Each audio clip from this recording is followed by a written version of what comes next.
Jeudi dernier kii di Ousmane Sonko est sorti jàkkaarloo ak la presse ñu posé ko ay questions mu répondre dem ba dugg ci justice. On a l'impression quand même que yàkkamti na lii di procès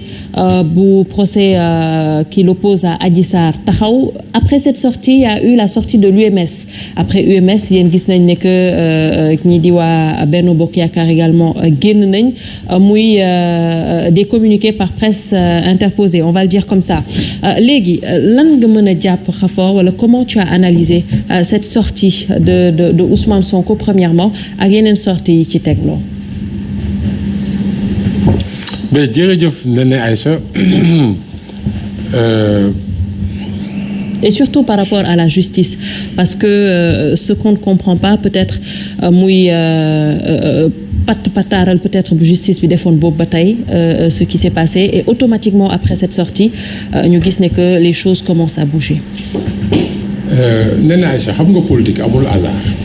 loo gis lu yëngatu am na lu ko yëngal. politique amul hasard loo gis mu yëngatu am na lu ko yëngal conférence de presse boobu ngay gis am na lu ko yëngal.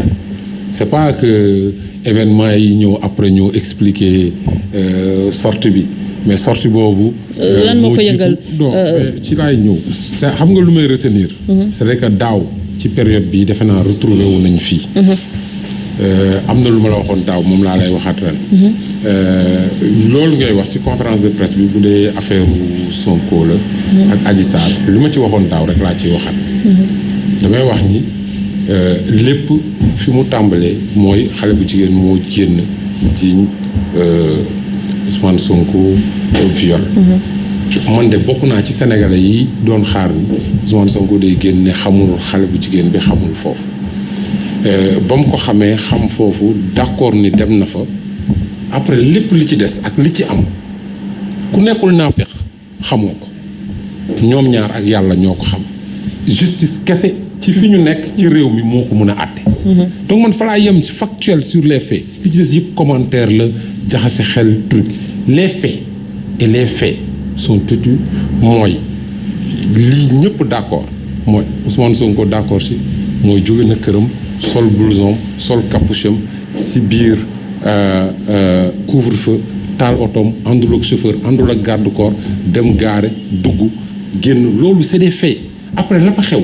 ñoom ñaar ak yàlla ñoo ko xam dem na justice nañu bàyyi la justice mu rendre sereinement su fekkee ni ku nekk ñaari parti yi ku ci nekk d'accord nga ni bëgg nga procès am jarul c'est de façon sereine mais justement peut-être la justice peut-être loolu yëpp waral na sortie bi il faut que tout le monde est pressé aujourd'hui que procès boobu am autant parti wu ñoom Adji Sarr autant parti wu ñoom Ousmane Sonko. kon nañu bàyyi alors juste pourquoi autant de temps mais parce que le temps de la justice certes on le dit n'est pas le temps des politiques ou des hommes. xam nga ku si nekk xam nga procédure judiciaire am na enquête transmission parquet ñu choisir juge d'instruction cabinet instruction bi am na lu fa nekk ci ay dossiers xam nañ lu xewoon ci premier cabinet et le temps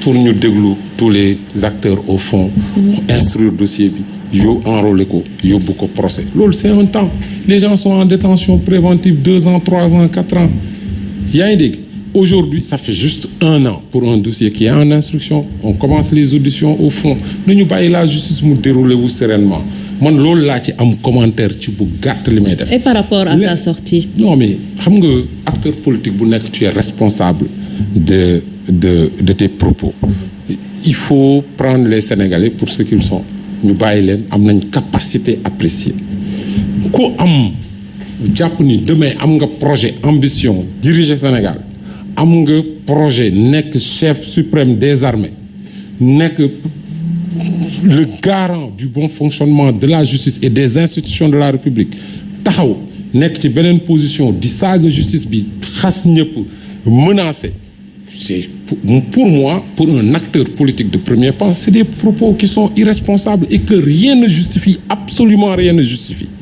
et que tout républicain doit condamner. Maintenant, qu'on condamne, tu es libre. Mais moi, je trouve que c'est des propos inacceptables et qu'il faut condamner. Maintenant, les mobiles, tout le monde le sait. je pense que il y a une volonté de jeter le discrédit sur la justice.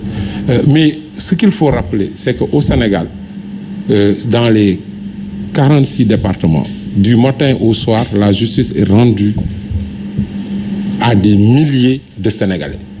Tous les jours.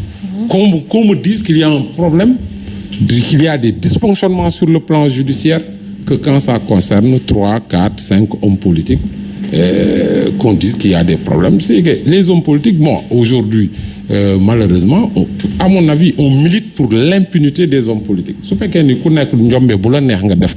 après entouré du manteau politique, ben écoute, moi c'est comme ça que je vois les choses. Pour moi, c'est aussi simple. Hein? Procès, ils n'ont qu'à laisser tout le monde sereinement la justice soit rendue. Parce que la justice, qu'est-ce que c'est que keneen xamul lu fa xew.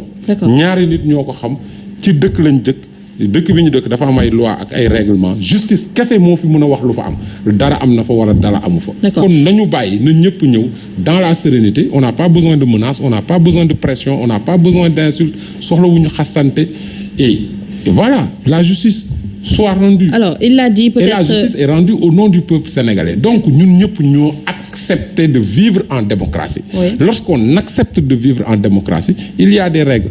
Il faut l'accepter. Sauf fauté, nous sanctionnons le sauf fauté.